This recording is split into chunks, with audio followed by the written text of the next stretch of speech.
जय हिंद, जय भारत। सभी हमारे छोटे छोटे भाई बहन का आप लोग ठीक होंगे। उम्मीद है कि आप लोग बहुत बढ़िया से पढ़ाई करते होंगे। आज हम आप लोग के सामने क्लास नंबर 3 लेके आ रहे हैं, चैप्टर नंबर 2 बहुपद। बहुपद को एकदम चुटकी से बेसिक से हाई लेवल तक यानी 0 से हीरो तक कंप्लीट करके जाएंगे। ऑब्जेक्टिव से सब्जेक्टिव सारा क्लियर हो जाएगा, इसलिए वीडियो पूरा अंत तक जरूर देखिएगा, ठीक है।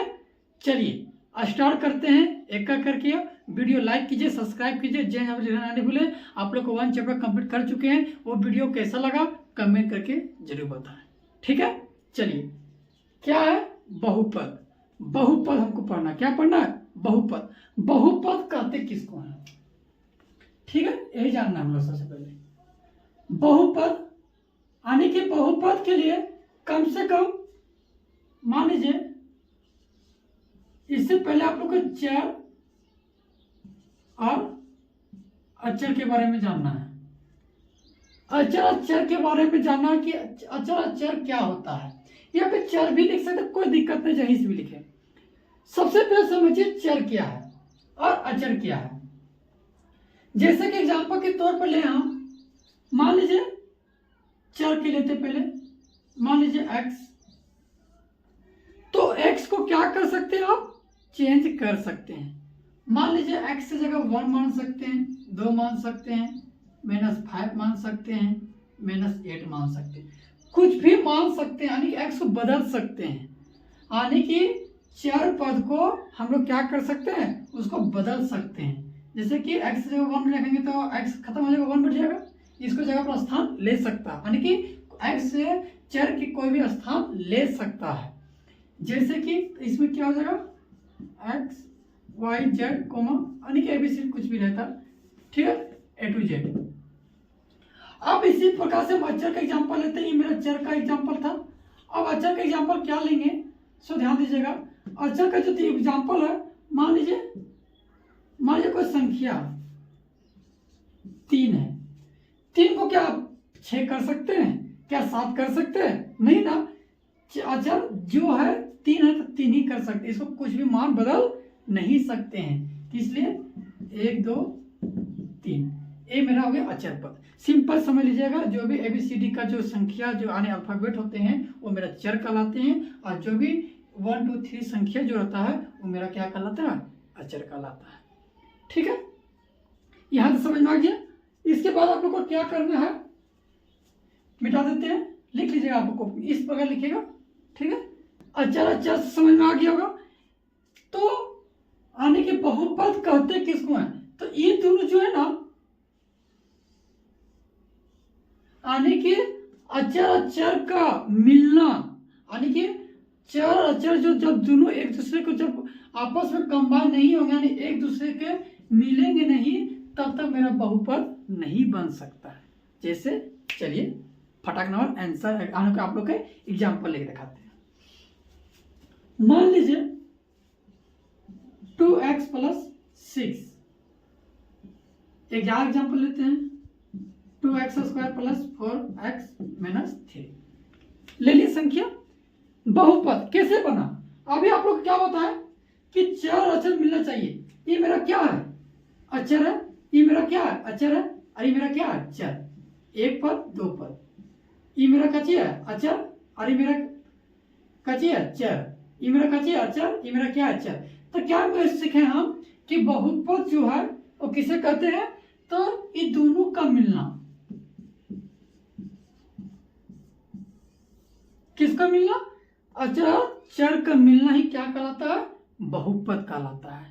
यानी कि चर और अचर, अगर चर और अचर जो मिल जाएगा तो क्या कहलाता है, बहुपद। जब तक चर और अचर नहीं रहेगा, दोनों एक, अगर मान लीजिए एग्जांपल के तौर पर कहेंगे कि ये मान लीजिए, बताइए तो ये चर है कि अचर है, ये बहुपद है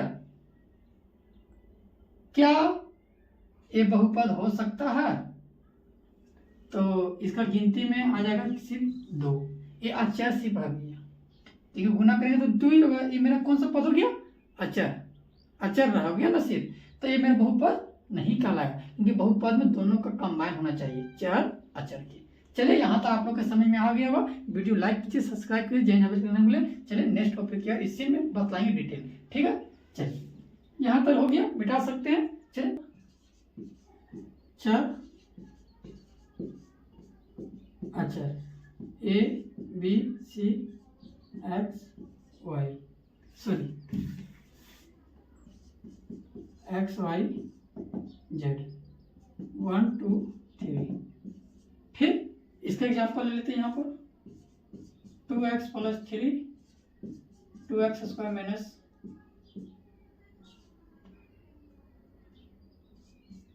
x, ठीक है। फिर से समझा दिए यहाँ तक आप लोग क्लियर हो गया। अब देखिए क्या कि बहुपद जो है होते हैं,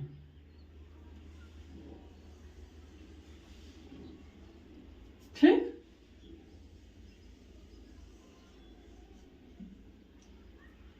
तो बहुपद जो हम लोग इसमें पढ़ना है वो दो प्रकार के होते हैं।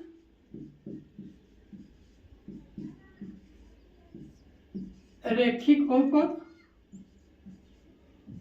और द्विघात बहुपद, ठीक। ये हम लोग को दो प्रकार के क्या पढ़ना है, यानी कि बहुपद के बारे में हमें जानकारी लेना है। एक बहुपद और नहीं रैखिक बहुपद और द्विघात बहुपद। इसको हम लोग कैसे पहचानेंगे कि रैखिक बहुपद है, इसको कैसे जानेंगे कि द्विघात बहुपद है सो, ठीक है।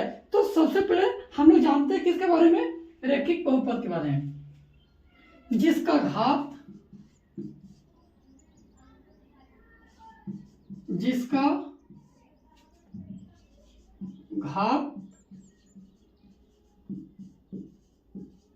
अधिकतम 1 होता है, ठीक। आने की हम लोग क्या जाने, रैखिक बहुपद जो है जिसका घात 1 हो, जैसे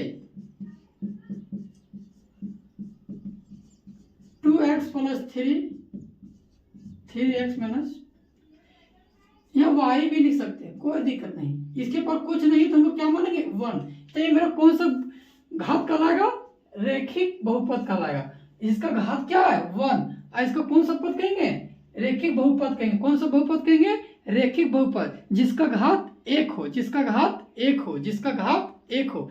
एक चर वाले बहुपद है, ये कौन सा पद है, एक चर वाले, यानी कि यहाँ क्या है, एक चर वाले रैखिक बहुपद है, ठीक। एक चर वाले का क्या रैखिक बहुपद है। एक चर वाले मतलब सिर्फ एक चर, सिर्फ x है। अगर यहां बोलता दो चर वाले रैखिक तो क्या लिखते, x plus 2x plus y, ठीक, प्लस 3 बराबर 0, या फिर ना लिखे चलेगा। ये मेरा क्या कहला देता, तो दो चर वाला रैखिक के बहुपद कहला लेता। और रैखिक का बहुपद कैसे होता है, मान लीजिए ग्राफ अगर छापना हो, ये मेरा y होता है, ये मेरा x होता है। तो ऐसा चैनल जो है ये मेरा क्या है, ग्राफ, यानी कि ग्राफ है इसका, किसका, तो रैखिक बहुपद का, ठीक है। अब हम लोग जानेंगे किसके बारे में, यहां तो समझ में आ गया। अब हम लोग जानेंगे द्विघात, अब हम लोग क्या जानेंगे, द्विघात बहुपद के बारे में। द्विघात बहुपद जो होते हैं वो होते क्या हैं, ठीक है। उसके बाद हम आनक रूप भी बताएंगे, उसके बाद हम क्वेश्चन भी सोल्यूशन कराएंगे, ठीक है। चलिए द्विघात बहुपद किसे कहते हैं, द्विघात बहुपद। द्विघात बहुपद जो है तो इसका लिखना क्या लिखिएगा,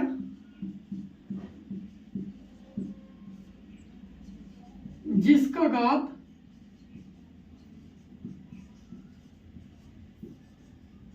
अधिकतम 2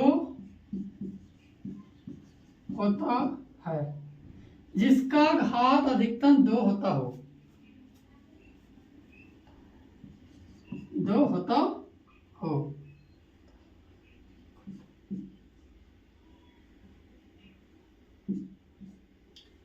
जिसका घात अधिकतम 2 होता हो, ठीक है, यानी कितना हो 2, कितना होता हो 2, जिसका घात अधिकतम 2 होता हो, जिसका घात अधिकतम 2 होता हो वो क्या कहलाता है, द्विघात बहुपद।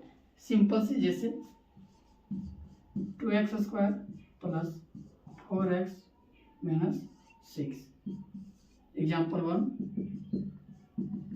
एग्जाम्पल 2, 3x² माइनस 4, ठीक, ये मेरा क्या कहला गया, द्विघात बहुपद कहला गया। ठीक है क्या, अब यहां तक क्लियर हो गया आप लोग के। अब क्या करना है, इसका मानक रूप,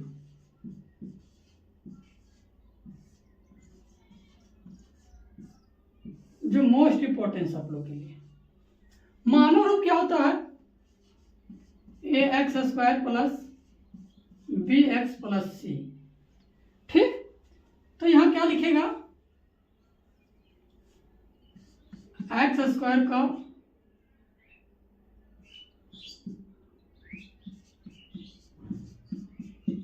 x² का गुणांक, यहां क्या लिखेगा, x का गुणांक, c मेरा क्या है, अच्छा है। इस प्रकार के फॉर्मेट है ना, ठीक। इसी प्रकार से इसका हम लोग क्या लिखेंगे, x का गुणांक, ये मेरा क्या है, अचर पद है, ठीक। समझ में आ गया। चलिए फिर से समझा देते हैं एक बार। बहुपद जो है जिसमें 4 अचर होना चाहिए, ये मेरा रेखीय बहुपद है और ये मेरा द्विघात बहुपद है। हम आप लोग को भी बता चुके हैं रेखीय बहुपद किसे कहते हैं, द्विघात बहुपद किसे कहते हैं। यहाँ तक आप लोग को क्या हो गया, क्लियर हो गया। ठीक, रेखीय पद जिसका घात 1 हो, जिसका घात 1 हो, जिसका कोई कुछ नहीं है तो इसका क्या मान लेंगे 1। ये मेरा कौन सा घात कहला गया, रेखीय बहुपद कहला गया। कौन सा बहुपद कहला गया, रेखीय बहुपद। द्विघात जिसका घात 2 हो, ये क्या हो, अधिकतम 2 घात हो, अधिकतम 2 घात हो, ठीक।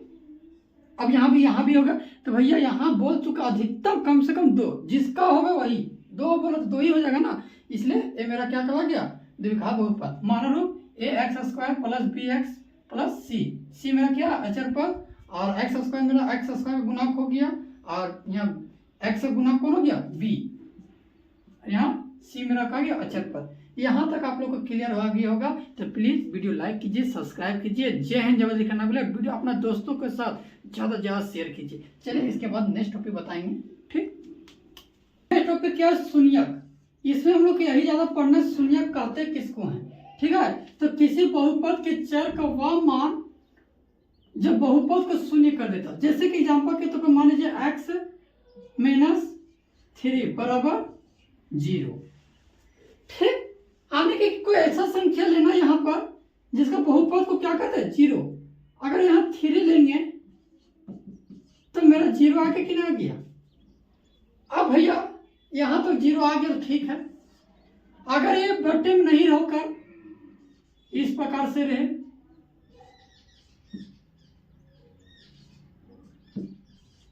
तब इसको हम किस प्रकार से करेंगे, कौन संख्या लेंगे जो यहाँ पर हमको 0 आ जाए, आप लोग के दिमाग में होगा ना।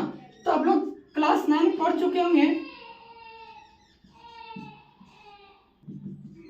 तो इधर भागन चल जाएगा, 6 ऊपर आ जाएगा, 4 नीचे, 2 3। अगर x के जगह पर हम लोग 3 बिठाएं, यहाँ मान लीजिए 3 बिठाएं, तो मेरा 0 आएगा। कैसे आएगा से देखिए, 4 के 4, 6 के 6, 3 माइनस 0 तो 0, ठीक। एक क्या कर देता है, शून्य कर देता है। आप कहेंगे भैया इसका तो निकाल दीजिए आप,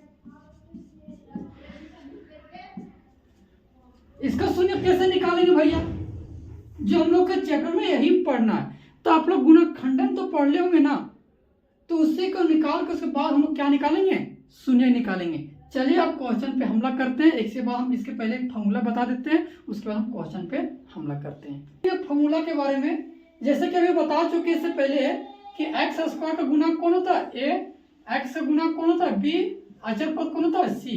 इसी पर हम लोग फॉर्मूला चलते हैं, एक ही फॉर्मूला पर पूरा चैप्टर खत्म होगा। ठीक, पहला फॉर्मूला क्या करना है,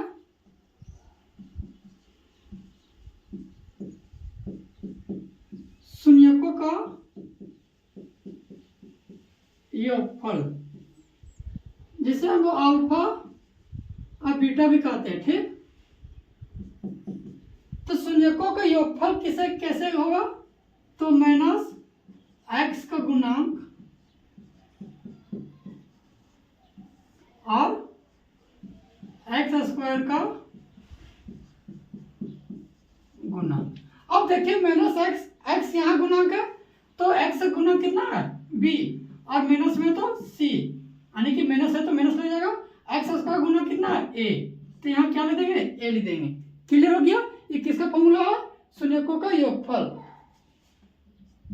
शून्यकों का अगर निकालना बोले, शून्यकों का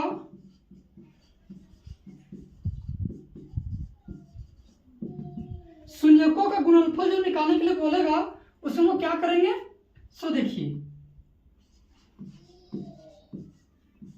अचर पद को लिख देंगे और एक्स स्क्वायर का गुणांक लिख देंगे। अचर पद कितना है सी और एक्स स्क्वायर का गुणांक कितना है ए मेरा बन के तैयार हो गया आप लोग का फॉर्मूला।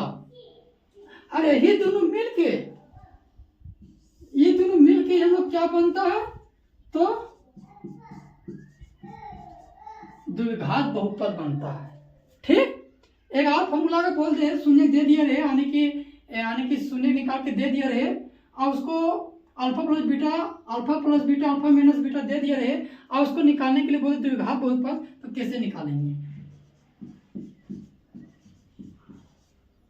द्विघात बहुपद, तो क्या लिखेगा एक्स स्क्वायर माइनस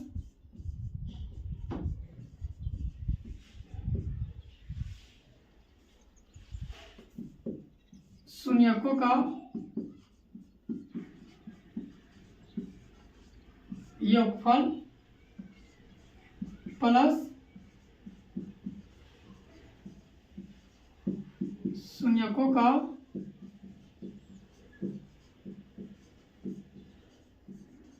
गुणनफल। ठीक, या फिर इसको शॉर्टकट में लिख सकते हैं alpha plus beta plus alpha beta. ये आप लोग का हो गया थियरी पूरा क्लियर। अब हम वीडियो नेक्स्ट पार्ट में इसका डालेंगे हम क्या, सॉल्यूशन क्वेश्चंस। ठीक है, चलिए यहाँ तो समझ में आ गया होगा, तो जय हिंद, जब दिखाना भूले। चलिए मिलते हैं नेक्स्ट पार्ट में।